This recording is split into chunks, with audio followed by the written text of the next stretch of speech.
Hello and welcome to IGNOU BAPSH। तो BPSC 111 classical political philosophy का third unit आज हम देखने जा रहे हैं, जिसका टाइटल है प्लेटोज कॉन्सेप्ट ऑफ जस्टिस। तो प्लेटो की अगर मैं बात करूं तो प्लेटो का जन्म एथेंस की एक एरिस्टोक्रेटिक फैमिली में होता है। इनका असली नाम एरिस्टोकल्स होता है, जिसका मीनिंग निकल के आता है बेस्ट एंड रीनोन।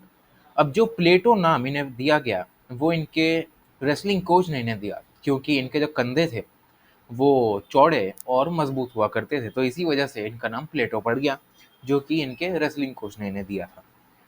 उसके बाद प्लेटो सोक्रेटिस के बहुत फेमस स्टूडेंट थे। उसके बाद प्लेटो जैसे ही मास्टर बने अपनी फील्ड में, तो वो कुछ लोगों के भी टीचर बन गए, जिसमें स्टालवर्ट और एरिस्टोटल जैसे नाम शामिल हैं। प्लेटो ग्रीक फिलोसफर से बहुत ज़्यादा इन्फ्लुएंस रहते थे, जिसमें पैरामेनिडिस और हेराक्लिटस और पाइथागोरस हुआ करते थे। तो प्लेटोस के मेजर वर्क्स की अगर मैं बात करूं, तो प्लेटो के मेजर वर्क में सबसे पहला जो वर्क आता है वो आता है रिपब्लिक, देन स्टेट्समैन और लास्ट में आता है लॉस।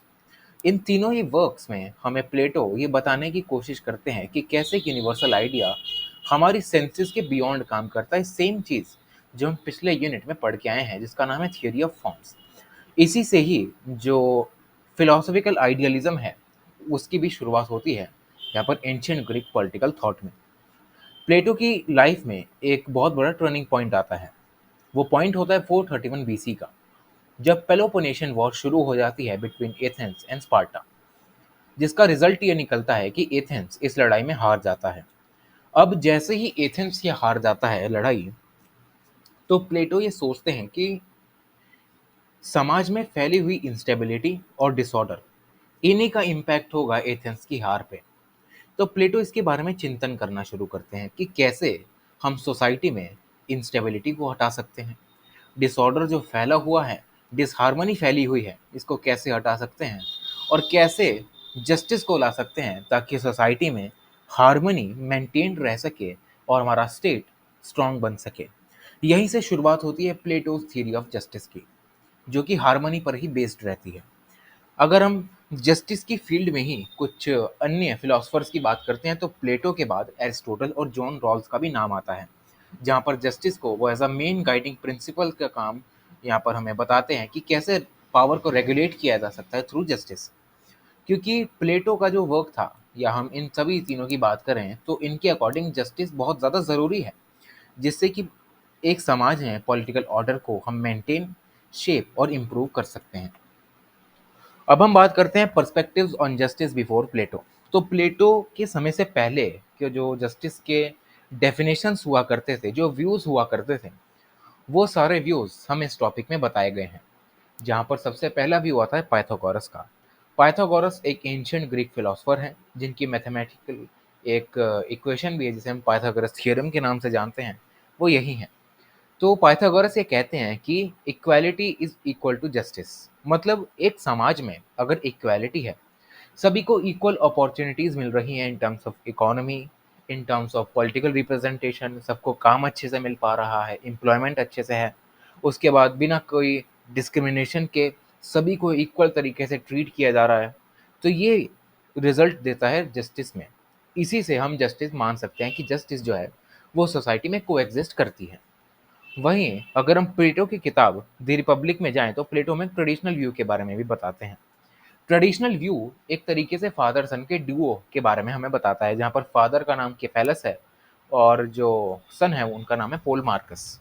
तो जब सोक्रेटिस सिफेलस से पूछते हैं कि तुम्हारे क्या व्यूज हैं जस्टिस पे, तो सिफेलस उन्हें आंसर देता है कि जस्टिस का मतलब ये है कि हम हमेशा सच बोलें, सच का साथ दें, हम ईमानदार बने रहें, ऑनेस्ट रहें, और जिससे भी हम कुछ उधार लेते हैं उसको दोबारा वो चुका दें। तो सॉक्रेट्स इस पूरी डेफिनेशन में कुछ पॉइंट्स को हाईलाइट करते हैं जो कि उन्हें गलत लगते हैं। सॉक्रेट्स ये कहते हैं कि अगर तुम्हारा दोस्त तुमसे तुम्हारा हथियार ले ले, और वो दोस्त तुमसे तुम्हारा हथियार लेने के बाद पागल हो जाए और वो किसी को नुकसान पहुंचा दे, किसी को मार ही डाले, लेकिन वो हथियार वो तुम्हें वापस कर दे, तो क्या ये जस्टिस है? दूसरा पॉइंट ये कि कुछ केसेस में हमें ऐसा भी देखने को मिलता है कि ज़्यादा ऑनेस्ट बनना और हमेशा सच बोलना ज़्यादा नुकसानदायक होता है अगर उस सिचुएशन में हम झूठ बोलते हैं तो। तो ये सारे पॉइंट्स किफेलस की डेफिनेशन में सोक्रेटिस जो है वो पॉइंट आउट करते हैं। वहीं अगर हम पोल मार्कस के व्यूज़ को जानें, तो पोल मार्कस भी सेम ही व्यूज़ देता है, लेकिन वो कुछ अलग व्यूज़ देता है। कैसे? पॉल मार्कस ये पहले कहता है कि हर एक मैन का जो ड्यू है, मतलब जो भी उसकी रही सही चीज़ें हैं, जो भी हमने दूसरों से ली हैं, हम उनको वापस करें। अपने दुश्मनों को नुकसान पहुँचाएँ और अपने दोस्तों की हेल्प करें। तो ये होता है justice in the terms of Paul Marcus.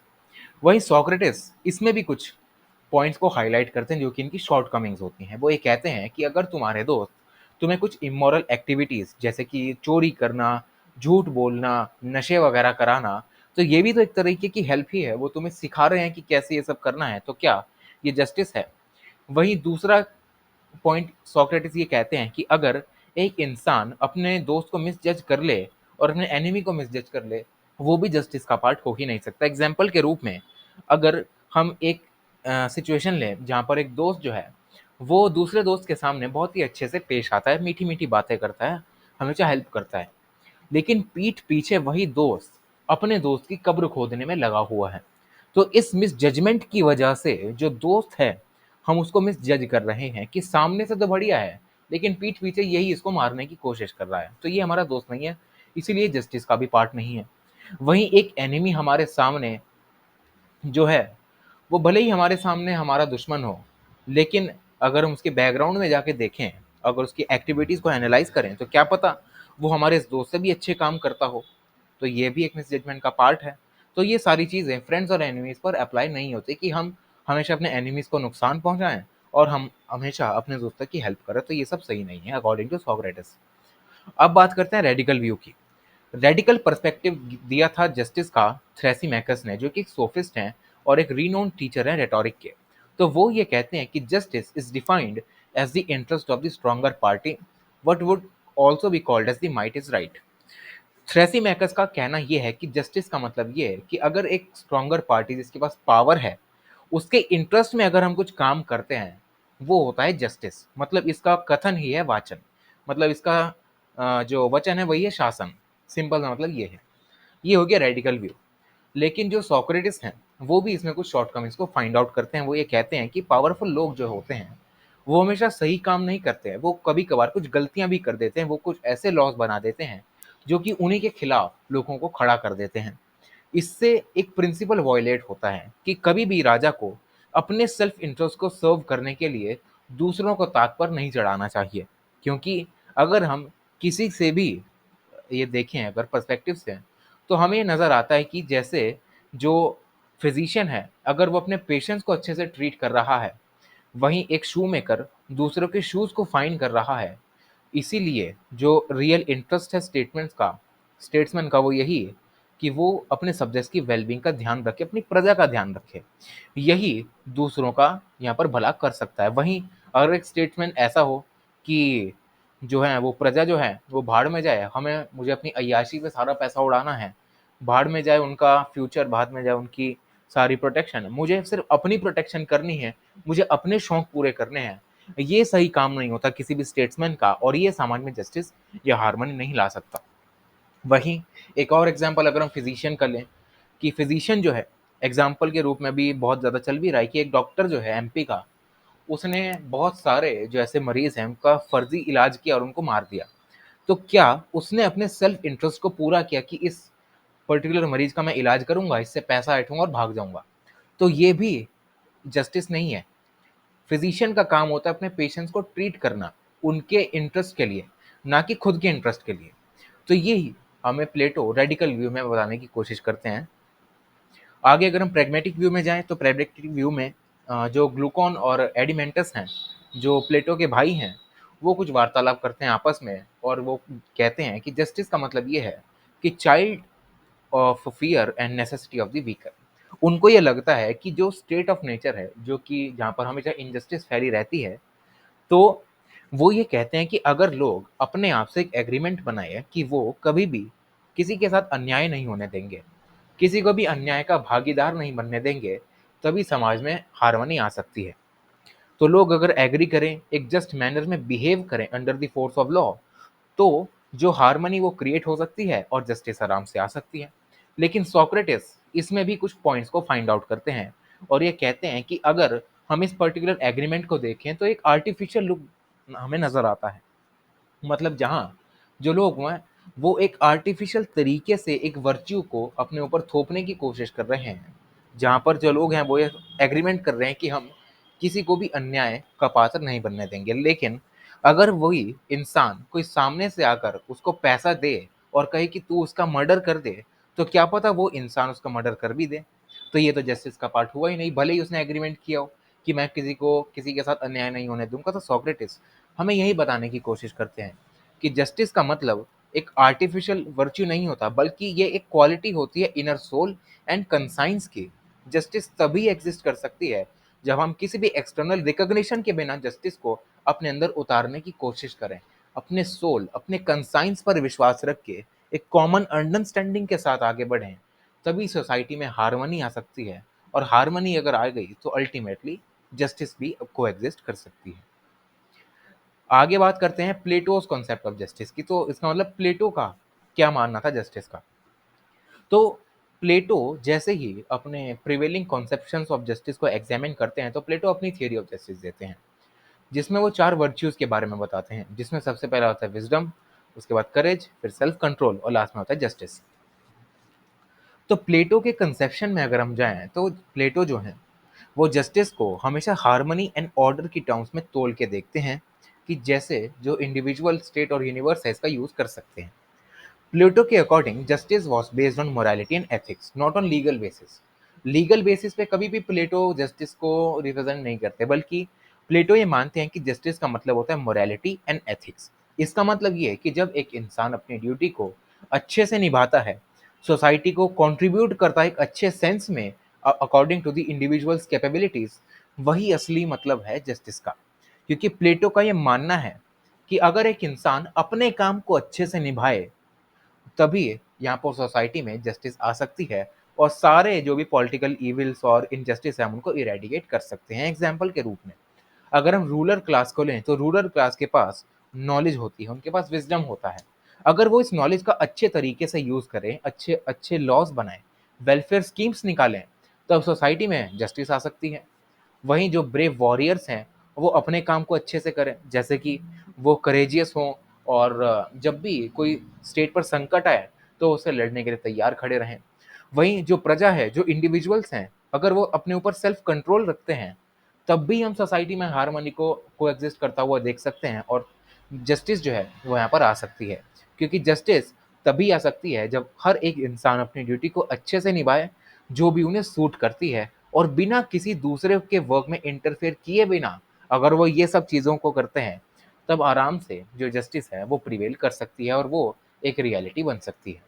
और लास्टली प्लेटो ये कहते हैं कि जस्टिस एक ऐसा बॉन्ड है जो कि सोसाइटी को बांध के रखता है, और ये बॉन्ड तभी काम करेगा जब सारे लोग जिनको जो काम सौंपा गया है वो काम अच्छे से करेंगे, मन से करेंगे तभी। क्योंकि अगर हम किसी सेल्फ इंटरेस्ट वाले राजा के पास जाएं, तो सेल्फ इंटरेस्ट वाला राजा क्या करेगा, अपने लिए ही सारा पैसा उड़ा देगा, प्रजा को यहाँ पर मरने के लिए छोड़ देगा। लेकिन अगर एक राजा अपने नॉलेज से अच्छी पॉलिसीज बनाए, कॉमन इंटरेस्ट को ध्यान में रखते हुए पॉलिसीज बनाए, तब हमारी कम्युनिटी ऐसी बन सकती है जहाँ पर जस्टिस कॉमन इंटरेस्ट के लिए सर्व करती हुई हमें नजर आ सकती है। अब हम बात करते हैं three classes and three souls की। तो प्लेटो के कंसेप्शन ऑफ जस्टिस में हम इतना तो जान चुके हैं कि प्लेटो सोसाइटी को क्लासेस में डिवाइड करने की कोशिश करते हैं, और इन्हीं क्लासेस के बारे में हमें बताते हैं। जैसे कि प्लेटो ये कहते हैं कि एक सक्सेसफुल पॉलिटिकल कम्युनिटी वही है जो तीन फंक्शंस को परफॉर्म करे, जिसमें सबसे पहले आता है प्रोडक्शन, फिर आता है प्रोटेक्शन एंड थर्ड आता है स्टेट्समैनशिप। अब इसका मतलब जो प्लेटो हमें बताना चाह रहे हैं वो ये है कि इसका मतलब ये है कि हम समाज में ये इंश्योर कर सकें कि जस्टिस सिर्फ जो इन लोगों के इंटरेस्ट है उन्हीं के लिए काम ना करे, बल्कि लोगों की हैप्पीनेस और उनके वेलबींग के लिए भी काम करे, ताकि हार्मनी सोसाइटी में आ सके। और धीरे धीरे हमें यहाँ पर जो प्लेटो हैं वो उनके कुछ फंक्शनल स्पेशलाइजेशंस भी बताने की कोशिश करते हैं by three types of classes, जिसमें सबसे पहली क्लास आती है रूलर क्लास, जहाँ पर जो राजा हैं उनके बारे में बताया जाता है जो कि पॉलिसीज को बनाते हैं।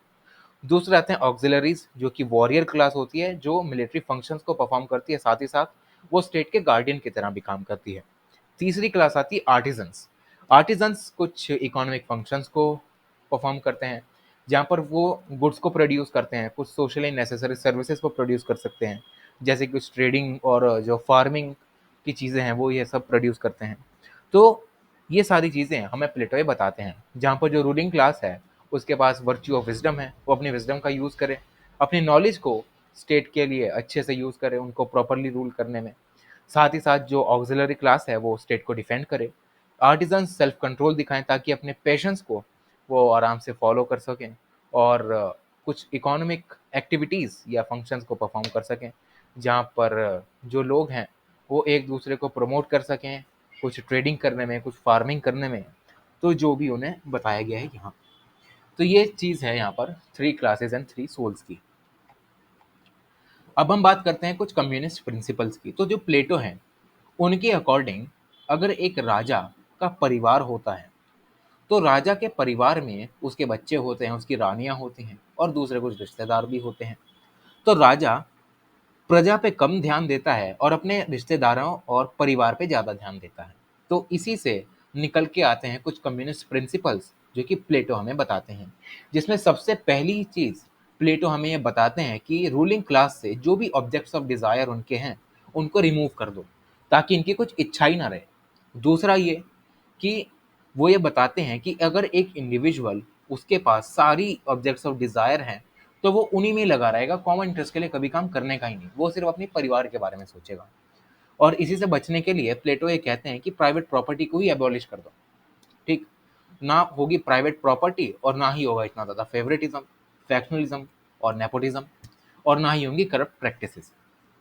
उसके बाद जो प्लेटो हैं वो ये कहते हैं कि रूलिंग क्लास को हमेशा कॉमन गुड को प्रमोट करना चाहिए, उनके पर्सनल इंटरेस्ट को कभी भी सेटिस्फाई करने के लिए कुछ काम नहीं करना चाहिए, क्योंकि जो रूलर्स होते हैं वो अगर कॉमन में रहेंगे, जैसे कि सोल्जर्स जो बैरक में रहते हैं, जो भी काम करने वाले लोग हैं, अगर रूलर्स उनके साथ उनके रहन सहन के साथ यहाँ पर रहते हैं तो ही यहाँ पर कॉमन इंटरेस्ट के लिए काम हो सकता है। जैसे कि उनको सिंपल खाना मिले, कपड़े इतने मिले कि अच्छे से शरीर ढक जाए बढ़िया से।